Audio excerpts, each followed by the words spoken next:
Rajampet municipal కార్మికులు 4వ రోజు సమ్మె కొనసాగిస్తున్న సందర్భంగా హెల్పింగ్ హ్యాండ్స్ ప్రతినిధులు వారి సమస్యలను అర్థం చేసుకుని సమ్మెకు మద్దతు తెలిపారు. కార్మికులు కనీస వేతనాలు అమలు చేయకపోవడం, మెడికల్ హాస్పిటల్ ఏర్పాటు చేయాలని ప్రభుత్వాన్ని కోరుతూ దీర్ఘకాల సమ్మె చేస్తున్నారు. ప్రజల ఆరోగ్యాన్ని కాపాడటం ప్రభుత్వ బాధ్యతగా ఉండాలని హెల్పింగ్ హ్యాండ్స్ బృందం అభిప్రాయపడ్డారు.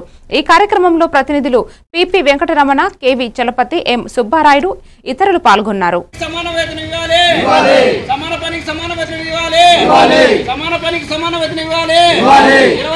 జీతం కల్పించాలి 26,000 జీతం కల్పించాలి 26,000 జీతం కల్పించాలి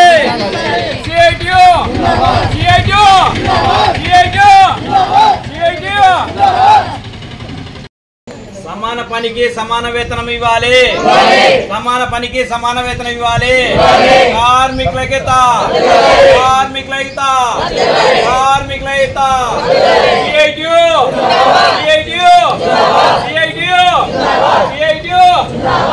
సమాన పనికి సమాన వేతనం ఇవ్వాలి సమాన పనికి సమాన వేతనం ఇవ్వాలి సమాన పనికి సమాన వేతనం ఇవ్వాలి సమాన పనికి సమాన వేతనం ఇవ్వాలి కల్పించాలి 26,000 జీతము కల్పించాలి 26,000 జీతము కల్పించాలి 26,000 జీతము